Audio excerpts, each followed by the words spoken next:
হাত নেড়ে নেতাকর্মীদের উচ্ছ্বাসের জবাব দিচ্ছেন বিএনপির চেয়ারম্যান তারেক রহমান। তাকে বহনকারী সেই আলোচিত বাস ঘিরে স্লোগান আর অভিবাদনের জোয়ার। ঢাকা থেকে তাকে বহনকারী বিমান শনিবার সন্ধ্যা 7:30টায় চট্টগ্রামে অবতরণ করে। সেখান থেকে দীর্ঘ ভিড় ঠেলে বাসে করে রাত 8:45টায় রেডিসন ব্লু হোটেলে পৌঁছান তিনি। রোববার সকালে নির্বাচনী জনসমাবেশে অংশ নেবেন তিনি।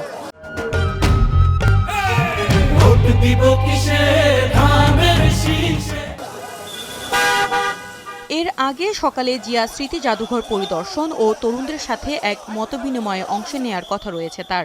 শুধু বিএনপি নেতা কর্মী না, সাধারণ মানুষও তারেক রহমানকে এক নজর দেখার জন্য ব্যাকুল হয়ে আছে।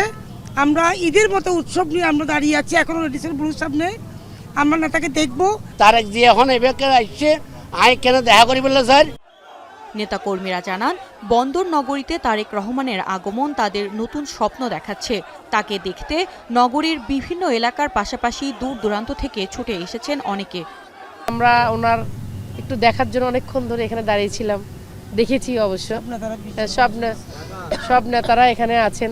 আজকে সৌভাগ্য হয়েছে আলহামদুলিল্লাহ, এবং আশা করি আগামী দেশ নায়ক তারেক রহমান উনি নির্বাচনে জয়যুক্ত হয়ে ভালোভাবে দেশ চালাতে পারবে। নেতাদের আশা, এবারের সমাবেশে অন্তত 10 লক্ষাধিক মানুষের সমাগম হবে। চট্টগ্রামের সমাবেশ শেষে রোববারই বিকেলে ফেনী ও কুমিল্লায় 2টি সমাবেশে যোগ দেবেন তারেক রহমান।